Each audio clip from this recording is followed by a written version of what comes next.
Hello friends, welcome to my blog. মেয়ের এখন exam শেষ, কোনো কাজ নেই সারাদিন। তো আজকে সন্ধ্যাবেলার মেয়ে বিকালের টিফিন বানিয়েছে বাবার জন্য। দেখুন কি সুন্দর করে ম্যাগিটাকে বানিয়ে তার উপর দিয়ে যে অমলেট বানিয়ে র্যাপ করেছে, আর তার দুটো চোখ আর সুন্দর একটা ঠোঁট দিয়েছে। দেখুন ম্যাগিটাকে পুরো বানিয়েছে, তার নিচে একটা অমলেটের এই দিয়ে শেড দিয়েছে, তার উপরে ম্যাগি রেখে তারপর আবার একটা অমলেট দিয়েছে, দিয়ে তার চোখ নাক মুখ এঁকে বাবার জন্য রেডি করে রেখেছে।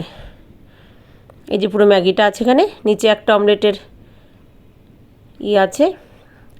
এই রে, দেখাতে গিয়ে আমি তার ঠোঁটটাকে ঘেঁটে দিলাম। যাই হোক, মেয়ে দেখার আগে আগে এটাকে ঠিক করতে হবে, বাবাকে সারপ্রাইজ দেবে। আগে এটা ঠিক করে নিই মেয়ে দেখার আগে। দেখতে বেশ ভালোই হয়েছে, যে জাস্ট ঠিকঠাক হয়ে গেছে।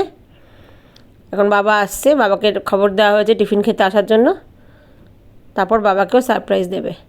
একটা বেশ মানুষ মানুষ মনে হচ্ছে। তো মেয়েরা বড় হয়ে গেলে এক মজা। এই যে বাবাকে সারপ্রাইজ দিল, বাবাও খুব খুশি যে বাবার জন্য মেয়ে বানিয়েছে। তো নিশ্চয়ই বাবার প্রথম বাইটটা মেয়েকেই দিচ্ছে আর কি। তো এমনি আমিও টেস্ট করেছি, খুবই ভালো হয়েছিল খেতে। তো আপনারাও জানাবেন কীরকম লাগলো দেখতে আমার মেয়ের হাতে তৈরি ম্যাগি। তো বাবা আর মেয়ে এনজয় করুক।